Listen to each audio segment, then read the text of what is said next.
नमस्कार विद्यार्थियों, आपका हार्दिक स्वागत और अभिनंदन। आज विद्यार्थियों हम बात करेंगे सीईटी के अति महत्वपूर्ण प्रश्नों के बारे में। सीईटी यानी कि कॉमन एलिजिबिलिटी टेस्ट है, इसके बारे में हम बात करेंगे। और मैं आपको ये बता दूं कि ये मैंने जो 20 प्रश्न लिए, ये सारे के सारे राजस्थान अध्ययन आरबीएसई बुक कक्षा 6 में से लिए गए। यानी कि ये कहीं से कॉपी पेस्ट नहीं है, बल्कि आरबीएसई में से पुस्तक में से वो प्रश्न मैंने लिए हैं जो हर बार प्रतियोगी परीक्षाओं में पूछे जाते हैं। इसलिए ये जो 20 प्रश्न हैं आपके लिए बहुत महत्वपूर्ण साबित होंगे। आप इन 20 प्रश्नों को अच्छी तरीके से याद कर लीजिए, ताकि आपके सीईटी के अंदर इन प्रश्नों के आने की सबसे ज़्यादा संभावना है। राजस्थान की आरबीएसई बुक में से कक्षा 6 में से ये प्रश्न लिए गए हैं। तो आइए हम इन सभी 20 प्रश्नों को एक बार पढ़ लेते कि कौन सा प्रश्न और इसका उत्तर क्या है। सबसे पहला प्रश्न है कि राजस्थान की कुल स्थलीय सीमा कितने किलोमीटर है। यानी राजस्थान की कुल स्थलीय सीमा पूछिए, न कि कुल पूछिए। ये सिर्फ और सिर्फ स्थलीय पूछी गई है, तो आपको कंफ्यूज नहीं होना है। इसका उत्तर है ब, यानी कि 5,920 किलोमीटर है जो राजस्थान की कुल क्या है, स्थलीय सीमा है। तो पहले का आंसर होगा 5,920 किलोमीटर। दूसरा प्रश्न है कि भारत से पाकिस्तान को अलग करने वाली रेखा का क्या नाम है। यानी कि भारत को पाकिस्तान से जो अलग करती है, भारत पाकिस्तान के बीच की जो रेखा है उसका क्या नाम है, उसके बारे में पूछा गया है। तो भारत को पाकिस्तान से अलग करने वाली मैकमोहन, ये भारत और चीन के मध्य है।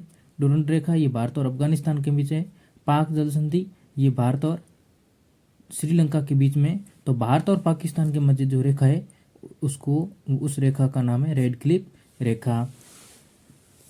अगला प्रश्न है कि जंगल प्रदेश की राजधानी थी। यानी कि पुराने समय में जो प्रदेश हुआ करते थे उनमें से जो जंगल प्रदेश है उनकी राजधानी का क्या नाम है। तो उसकी जंगल प्रदेश की राजधानी थी अही चित्रपुर, जो वर्तमान में नागौर के आसपास का क्षेत्र कहलाता है। तो जंगल प्रदेश की राजधानी थी अही चित्रपुर। अगला प्रश्न है कि मेवाड़ का प्राचीन नाम क्या था। यानी कि मेवाड़ है, इनका प्राचीन नाम क्या था। तो वागड़, मालव, सीवी या मत्स्य। तो मत्स्य, तो मेवाड़ का जो प्राचीन नाम था वो था सीवी।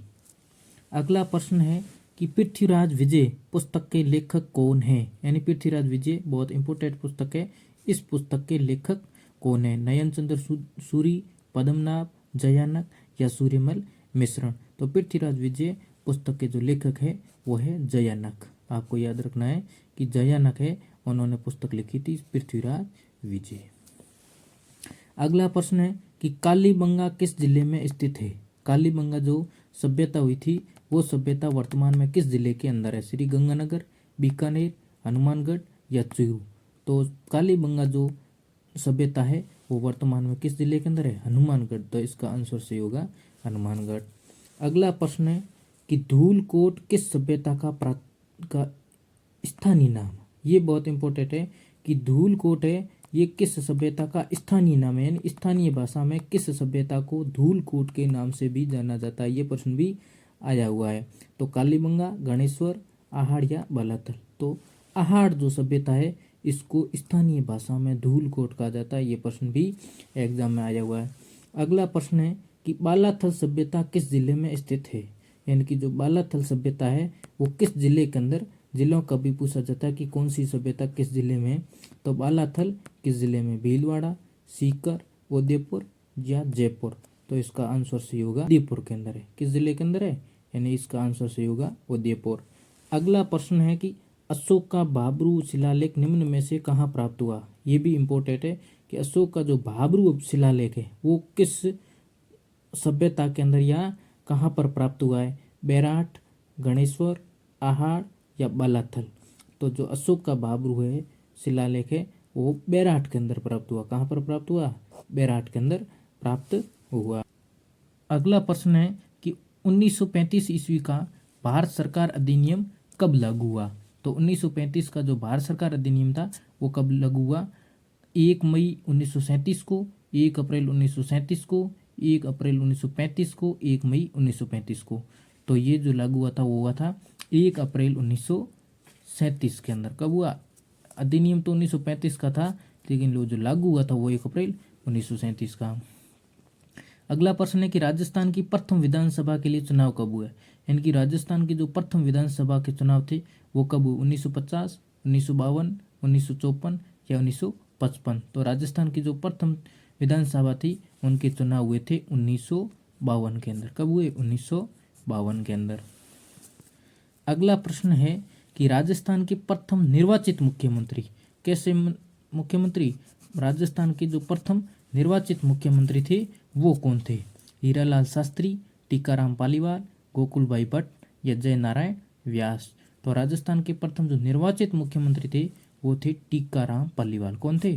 टीकाराम पालीवाल। अरावली पर्वत राजस्थान के कितने प्रतिशत भाग पर विस्तृत है? यानी जो अरावली पर्वतमाला है वो राजस्थान का कितना प्रतिशत भाग है, भूभाग है, उस पर विस्तृत है? 8%, 9%, 10% या 11%? तो अरावली पर्वतमाला वो 9% भाग पर, कितने प्रतिशत? 9% भाग पर फैली हुई है। गुरु शिखर की ऊंचाई कितनी है? यानी कितने मीटर है? तो 1721 मीटर, 1597 मीटर, 1572 या 1722 मीटर? तो 1722 मीटर इसका आंसर सही है। अगला प्रश्न है कि राजस्थान में ग्रीष्म ऋतु में चलने वाली हवाओं को क्या कहा जाता है? राजस्थान में जो ग्रीष्म ऋतु में हवा चलती है उनको क्या कहते हैं? मावठ, लू, बरखा या पवन? तो इसका सही आंसर होगा लू। अगला प्रश्न है कि राजस्थान की सबसे लंबी व एकमात्र वर्ष भर बहने वाली नदी कौन सी है? तो राजस्थान की सबसे लंबी और एकमात्र वर्ष भर बहने वाली नदी का नाम है चंबल नदी।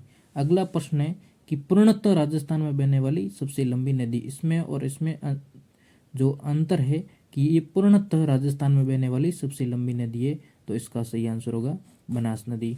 अगला प्रश्न है कि जखम परियोजना किस जिले में स्थित है? तो जखम परियोजना किस जिले में स्थित है? प्रतापगढ़ जिले के अंदर। किस जिले में? प्रतापगढ़ के अंदर। अगला प्रश्न है कि विश्व की मीठे पानी की सबसे बड़ी मानव निर्मित कृत्रिम झील कौन सी है? मानव निर्मित का मतलब कृत्रिम, तो विश्व की मीठे पानी की झील तो और है, लेकिन जो कृत्रिम झील है वो एक ही झील है, उसका नाम है जयसमंद झील। क्या है? जयसमंद झील। अगला प्रश्न है कि 2011 की जनगणना के आधार पर राजस्थान की कुल साक्षरता कितने प्रतिशत थी? यानी जो 2011 में जनगणना हुई थी उसके आधार पर राजस्थान की कुल साक्षरता कितने प्रतिशत थी? उसका सही आंसर है 67.11%। तो इस प्रकार से साथियों मैंने 20 प्रश्न आपको राजस्थान की आरबीसी पुस्तक थी उसमें से 20 प्रश्न सॉल्व कराए और ये सभी के सभी बहुत इंपॉर्टेंट है, हर बार प्रतियोगी परीक्षाओं के अंदर पूछा जाता है। तो आपसे निवेदन है कि इनको आप अच्छी तरीके से याद करें ताकि आपके प्रतियोगिता परीक्षा के अंदर ये जो महत्वपूर्ण सवाल है ये कभी गलत नहीं हो। Thank you.